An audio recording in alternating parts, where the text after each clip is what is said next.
नमस्कार मित्रों, कैसे हैं आप सभी लोग। देखिए, आज हम आपके लिए सरकारी नौकरी में एक परीक्षा जो होने वाली है उसके बारे में चर्चा करेंगे।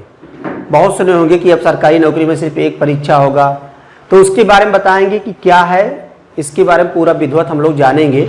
तो देखिए, इसमें हम 4 पॉइंट पे आज चर्चा करेंगे। मुख्यतः एक देश एक परीक्षा, एक देश एक परीक्षा किसके द्वारा होगा, इस पॉइंट पे फोकस डालेंगे। नंबर 2 पे किस परीक्षा के लिए अनिवार्य है ये। नंबर 3 पे किस प्रकार होगी परीक्षा। नंबर 4 किस प्रकार प्रश्न आएंगे। तो इस चारों के बारे में बहुत अच्छे तरीके से हम लोग इस चारों पॉइंट के बारे में जानेंगे। देखिए, हम लोग एक एक करके पढ़ेंगे। एक देश एक परीक्षा किसके द्वारा होगा। NRA, राष्ट्रीय भर्ती परीक्षा, नेशनल रिक्रूटमेंट एजेंसी। ये एक एजेंसी है जो इस परीक्षा को कराएगा, एक देश में एक ही परीक्षा कराएगा, इस एजेंसी के द्वारा होगा। और इसके द्वारा क्या होगा, CET, कॉमन एलिजिबिलिटी टेस्ट। ये साल में 2 बार होगा, एक वर्ष में 2 बार ये परीक्षाएं आयोजित होंगी और 3 साल के लिए मान्य हो जाएंगी। आप चाहो तो इस परीक्षा में, जैसे मान लीजिए पहली बार आपने एग्जाम दिया, इस परीक्षा में थोड़ा सा नंबर कम आ रहा है और आप चाहो दोबारा परीक्षा देने के लिए तो दे सकते हो दोबारा परीक्षा भी, ठीक है, अपने अंकों में सुधार कर सकते हो। समझ में आया कि नहीं। लेकिन एक चीज ये ध्यान रखना, जब दोबारा परीक्षा आप इसको दोगे और कहीं दोबारा नंबर कम आ गया तो वही वाला नंबर मान लिया जाएगा। तो ये सब सावधानी बरतिएगा, थोड़ा सा समझिएगा इसके बारे में। तो जो नंबर आपका, जैसे मान लीजिए आपने पहली बार एग्जाम दिया, नंबर आया, आप संतुष्ट नहीं है, दोबारा एग्जाम दिए, उससे खराब आ गया तो खराब वाला मान लिया जाएगा। तो इसलिए ये चीज ध्यान रखिएगा, 3 साल के लिए वैलिड रहेगा। ये पहला नंबर हो गया। अब इसमें देखो NRA, एक बार फिर से जान लीजिए, NRA का मतलब होता है नेशनल रिक्रूटमेंट एजेंसी। ये भी जानिएगा मित्रों, ये आपके एग्जाम में भी पूछा जा सकता है, ठीक है, कि NRA का मतलब क्या होता है। तो ये जानिएगा, राष्ट्रीय भर्ती परीक्षा। ये क्या कराएगा, कौन सा एग्जाम, CET कराएगा, कॉमन एलिजिबिलिटी टेस्ट, 3 साल के लिए मान्य होगा। ये चीज हो गया।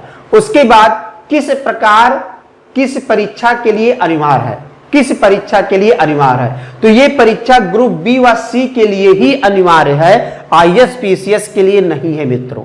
ISPCS का जैसा एग्जाम होता है इसी प्रकार होगा। तो ये ग्रुप B व C के लिए अनिवार्य है, ग्रुप D लेवल के लिए भी है।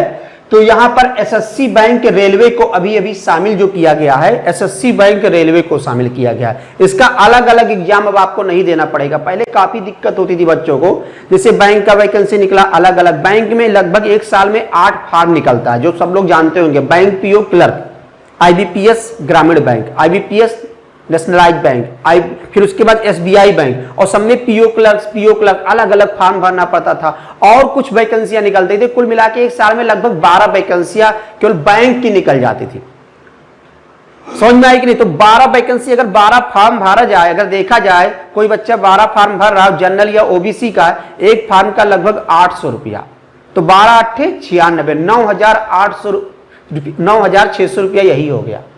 तो ये सब चीजें आप बच जाएंगे तो इसमें काफी फायदा होगा। और बच्चों का पेपर देखिए बहुत दूर दूर, खासकर रेलवे के एग्जाम का बहुत दूर दूर सेंटर मिल गया होगा, है कि नहीं है। तो ये सब चीजें से आप बच जाएंगे, एक एग्जाम दे देंगे, आपके लिए वो वैलिड हो जाएगा स्कोर कार्ड 3 साल के लिए। फिर उसके बाद विभागीय जो परीक्षा निकलेगा आप उसमें अप्लाई कर सकते हो मुख्य परीक्षा के लिए।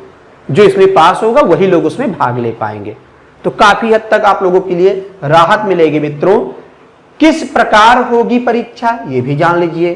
CET में शामिल होने के लिए 12 भाषाओं में दिया जाएगा विकल्प, 12 भाषाओं में विकल्प दिया जाएगा। आपको कौन सा विकल्प चुनना है, हिंदी चुनना है, इंग्लिश चुनना है, संस्कृत में देना चाहते हो या कोई तमिल में देना चाहता है या अलग अलग भाषा रहेगा, तो उसमें किस भाषा में आप परीक्षा देना चाहते हो उसी भाषा में आपको पेपर मिलेगा। और सारे जो पेपर होंगे आपके ऑनलाइन पेपर होंगे।